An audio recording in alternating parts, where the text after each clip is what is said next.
આજે વૈશ્વિક નેતા દેશના યશસ્વી વડાપ્રધાન નરેન્દ્ર મોદીજી દ્વારા પૂરા ભારત દેશની દીકરીની ચિંતા કરતા દેશમાં વધતું કેન્સરનું પ્રમાણને અટકાવવા માટે એક HPV વેક્સિનનું લોન્ચિંગ કરવામાં આવ્યું છે અને દેશની દીકરીઓની બહેનોની ભવિષ્યમાં કોઈ દિવસ કેન્સર ન થાય એની ચિંતા કરી આજે દેશના દીકરીઓની ભવિષ્ય માટે એક વેક્સિન HPV વેક્સિનની લોન્ચિંગ કરી અને આવતીકાલથી આ તમામ સેન્ટરોમાં 9 વર્ષથી 15 વર્ષની દીકરી સુધીના તમામ દીકરીઓ માટે આજે વેક્સિનેશનનો કાર્યક્રમ શરૂ કરવામાં આવ્યો છે। એટલા માટે હું વૈશ્વિક નેતા નરેન્દ્ર મોદીજી એમનો ખૂબ ખૂબ આભાર વ્યક્ત કરું છું અને મને તમામ સુરતવાસીઓને દીકરીઓને પણ વિનંતી કરું છું કે આપણે પોતાની સુરક્ષા કરવા માટે આપણે નરેન્દ્ર મોદીજી એમના દ્વારા આપણી સરકાર દ્વારા વિનામૂલ્યે વેક્સિનેશનનું કેમ્પનું આયોજન કરવામાં આવશે। ત્યાં જઈને આપણું પોતાનું વેક્સિનેશન લઈ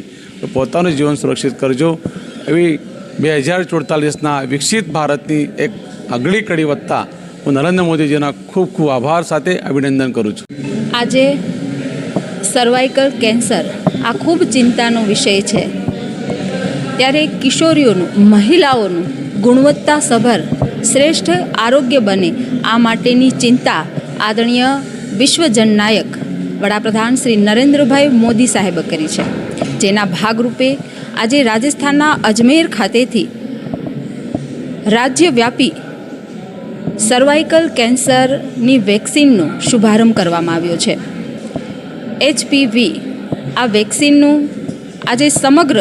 રાજ્યમાં જ્યારે શુભારંભ થયો છે ત્યારે તેના ભાગરૂપે સુરત મહાનગરપાલિકા સંચાલિત સ્મીમેર હોસ્પિટલમાં પણ આ વેક્સિનેશનનો કાર્યક્રમ યોજાયો હતો,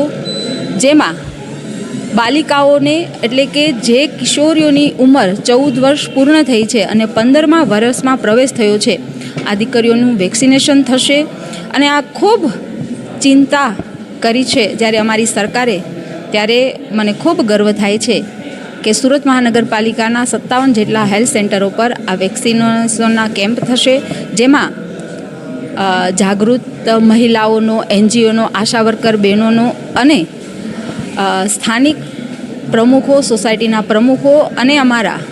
કાર્યકર્તાઓના સહયોગથી આ કેમ્પ થવાના છે। એટલે ખૂબ મોટી આરોગ્યલક્ષી આ ઉપલબ્ધિ છે અને એનો જ્યારે આજે શુભારંભ થયો છે તો એનો મને વિશેષ ગર્વ છે। મને ચોક્કસ વિશ્વાસ છે કે આ ભગીરથ કાર્યમાં શહેરવાસીઓ સહયોગ આપશે। ત્યારે હું આપ સર્વ શહેરવાસીઓને પણ, મારા સુરતીઓને પણ અપીલ કરું છું કે આ સર્વાઇકલ કેન્સરની વેક્સિન દીકરીઓને અપાવીએ અને આ ભગીરથ કાર્યમાં આ બધા